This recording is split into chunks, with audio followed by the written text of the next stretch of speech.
From the News Channel 5 Network, this is Inside Politics.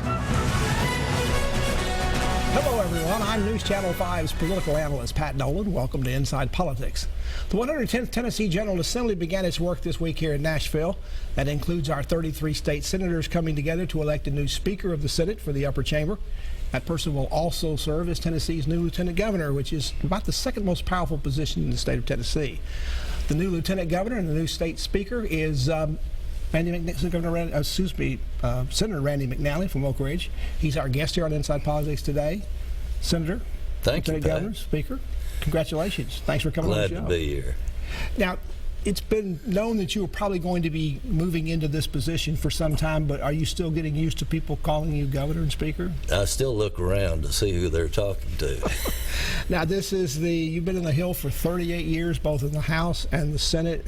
When you started back in the late 70s, things were very different. Republicans were dominant now, but not back then. Not back then. You're very correct. Very correct. Now, not long after you came in, you were also start to think things were a little bit strange going on up on the Hill. You had some people approaching you about what appeared to be payoffs and things, and you went to the FBI. Did it bother you? You did it for 3 years. You wore a wire and actually talked. You didn't talk to your fellow members, but you talked a lot to people that actually talked to you and actually gave you money and bribes. Were you ever in fear for what might happen or what might happen to you? Initially, I was, and mainly for my family, and I really appreciated the work that they did, and they seemed to know everything before it would actually happen. So after a while, I got pretty comfortable with it, as comfortable as one could be in that situation.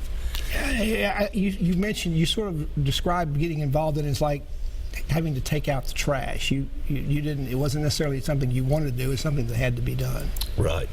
And I initially, when the individual had approached me, and I didn't realize it at the time, but I was causing a great deal of trouble to the office that was enforcing charitable bingo at the time, and they basically wanted me out of their hair, and they figured they'd make a vague offer. And I initially worried, was I reading too much into it? Was I, had I seen too many mysteries on TV or whatever?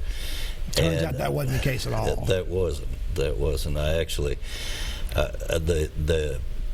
called the FBI office because it was a state agency. I was a little bit concerned about going to the TBI at the time. I shouldn't have been, but a TBI agent and FBI agent actually came up to my office right away, and as one of them said, we have seen a lot of smoke, but we haven't seen any fire. Since that time, which was the Rocky Top scandal, we've had another one with the Tennessee Walls. Are you pretty confident today that that kind of atmosphere and that kind of issue is not lurking beneath the surface up on the Hill? You think ethics are pretty good, a lot better than perhaps they were back when you first came in? It has changed a lot. It's a lot more professional. A lot more professional people are up there, but there's always a concern that maybe some things can happen that are against the public interest. In Tennessee, the previous lieutenant governor continues to serve until someone new is elected. Correct. So you literally took the gavel from your predecessor, Lieutenant Governor Ron Ramsey. Right. Describe that emotion when he handed it to you and you two embraced each other, because you actually voted for him during the roll call. I did. I guess in a ceremonial way. I did. And he and I have been friends for a long period of time, and he was a great person. I served as his finance chairman, a great person to work with and to be associated with, and our families became close, and it was an emotional moment for both of us.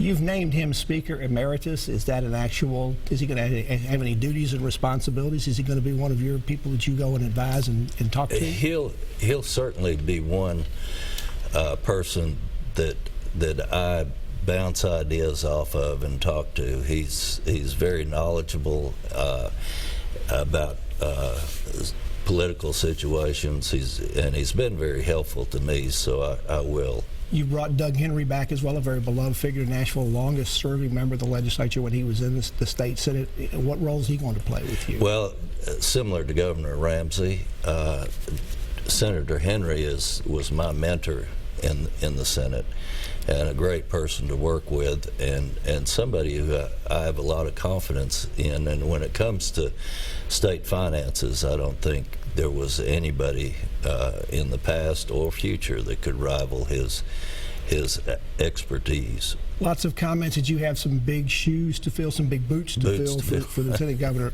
Ramsey.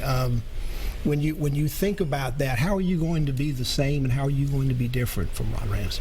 Our personalities will be different.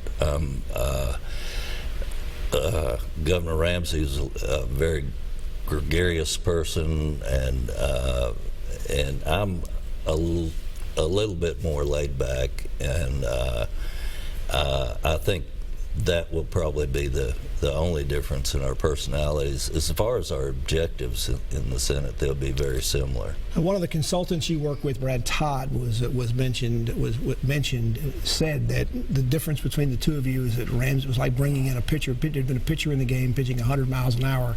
Then you bring in a relief pitcher that throws the circle change of pace. So how is your circle change? Well, it's of course you'll notice I talk a lot slower. Ron was by profession was very, very fast. Another interesting thing about you, you're a lacrosse player. You're very interesting. You still play lacrosse today, and I think you're 72. Well, I played last summer, but I like to tell people it's the NBA Summer Lacrosse League, and they assign 2 goalies to each team, and I like to tell people I'm the third place goalie. Okay, you're not even the backup goalie at this point. What got you interested? That's sort of an unusual sport to see in Tennessee. I think there is a club sport, at least on the high school level. The colleges are picking it up more and more. Do you watch it on TV? I do. I love it. I love the sport. I just wish I were younger, and wish I were younger when I got into it. But they have an 18 and up league over at NBA for their summer program, and I like to tell folks I'm the upper end up. In fact, during one game, one of our long post defensive players said, "I'm glad you got here, because until you arrived, I was the oldest person," and he was barely 50, I think. The new Lieutenant Governor of Tennessee, Lieutenant Governor Randy McNally, is our guest on Inside Politics. There are lots of things to talk about. Are going to be issues on the upcoming legislative session, which will start in earnest coming up in February.